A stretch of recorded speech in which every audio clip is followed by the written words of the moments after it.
Before you got here to Detroit, you were released by Atlanta. What was the toughest part of the journey after you learned that news and had to find a new home? After Atlanta, I didn't know what was going to happen. Out of college, Atlanta was the guys that gave me the shot, and so I was all in on Atlanta. That's all I knew.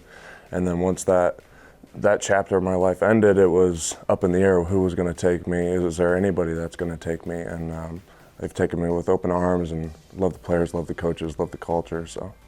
Coming out of high school, it sounded like the same story. Only one scholarship offered to Division II, Charleston. How full circle was that moment to know that you could get through that adversity again because you've already done it? Yeah, I mean, it definitely helped out, knowing that I just put hard work and bet on myself, and you don't need a bunch of attention to be good enough. I mean, as long as you know it in your head and you put the work in. So to push through that, and then any obstacle that's came my way in the NFL, it's definitely helped with that.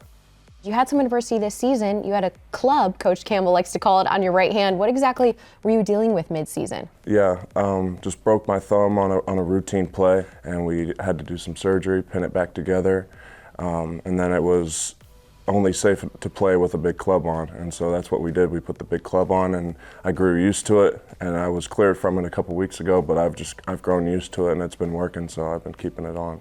Somehow you were not placed on injured reserve. How did you make it back to the football field? Yeah, it was, we didn't want to miss a full 4 games because that's what I was going to do. So it was 3 games and a bye week, so the timing of that helped out. In those first few weeks, yeah, it hurt a little bit, and it limited me, but after I got used to it, and the pain kind of subsided over time as it's healed, and I've kind of learned my limitations on the field and found ways to work around it.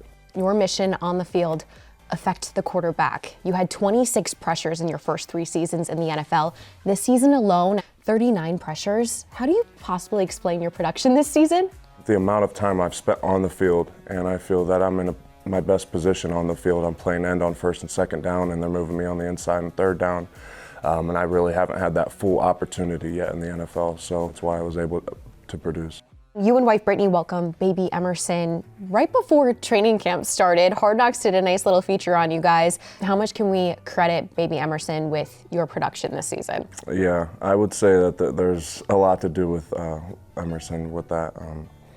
Just the motivation, little things that come into your head before the game, nervousness, fears that maybe I had my first 3 years. Once you have a baby, she doesn't want you to have those fears, and she doesn't want you to be limited to you as a player. So it's helped set me free and help me to relax and help me to be my full self out there.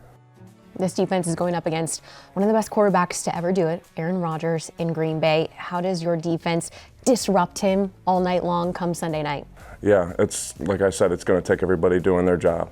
It's going to be the pass rushers. We're going to need those young guys to step up again. We're going to need our secondary to cover well and our linebackers to scrape over the top, make tackles, do their job. Not one person has to do too much. So we just need to relax, play our brand of football, and we'll be just fine.